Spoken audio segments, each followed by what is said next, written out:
The service I attended or watched was the Cornerstone Presbyterian Church.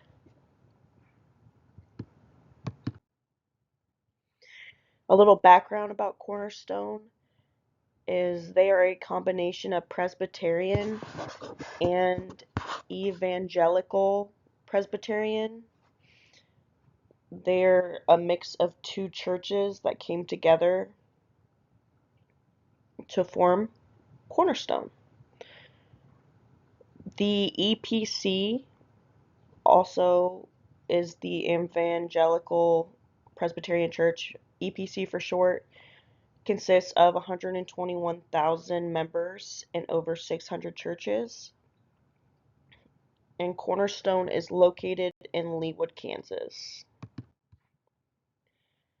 The service I attended is called a worship service.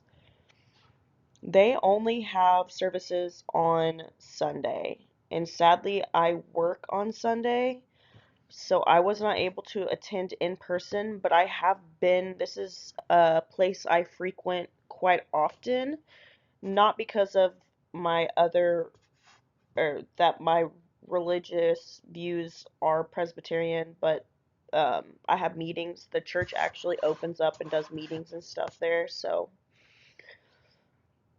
their only church services are provided at 9 and 11 on Sunday mornings.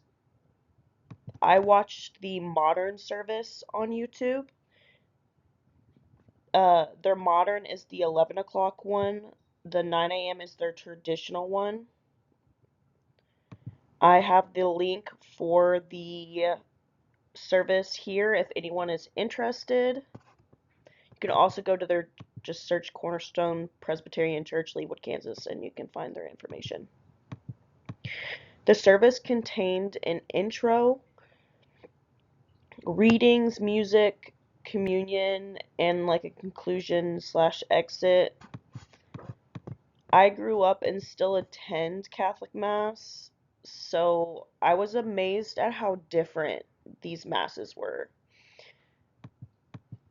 Even though Presbyterian falls under the Christianity umbrella, as does Catholicism, it was very much different. And I'm not sure if that's because I attended the modern Mass or modern worship service, or the if that's just how they do things differently. It sparked my curiosity. I'm gonna have to go back and watch a traditional service now. But for like the generalization, it contained most of the same things. The atmosphere, here's a picture of me outside of the building. I could not, like I said earlier, I couldn't attend a service in person this time, but I have been there while service was going on.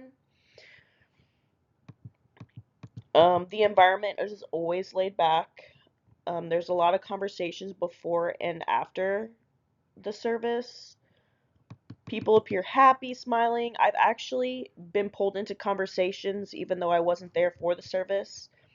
They have a lot of seating areas as you walk into the place, like coffee table looking things, little bistro, and like couches.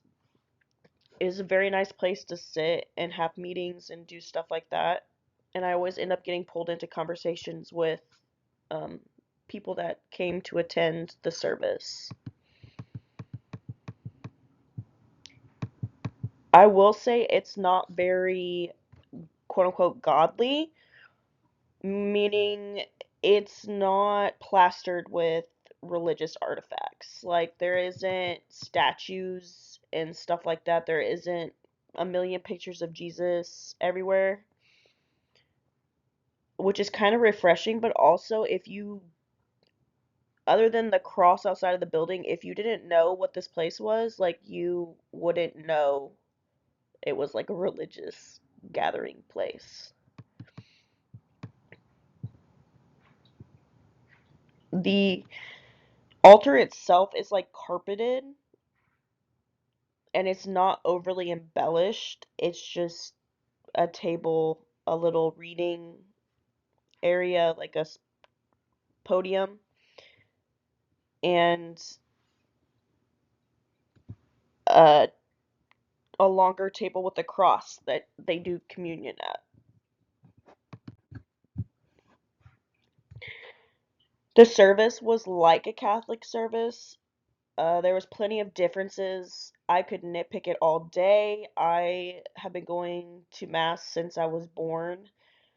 I noticed just the slightest differences. Even in a prayer said by communion, right before communion, I could like nitpick. I'm so used to it.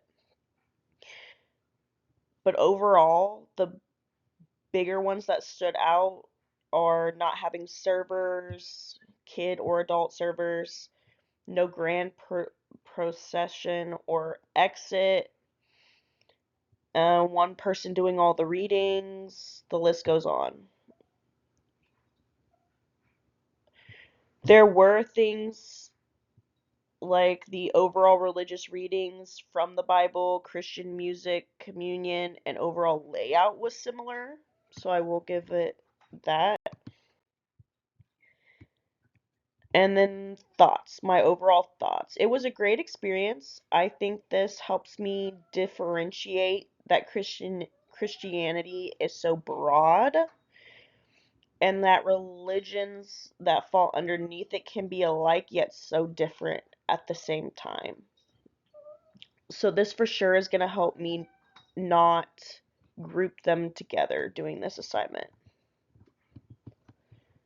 And then my references.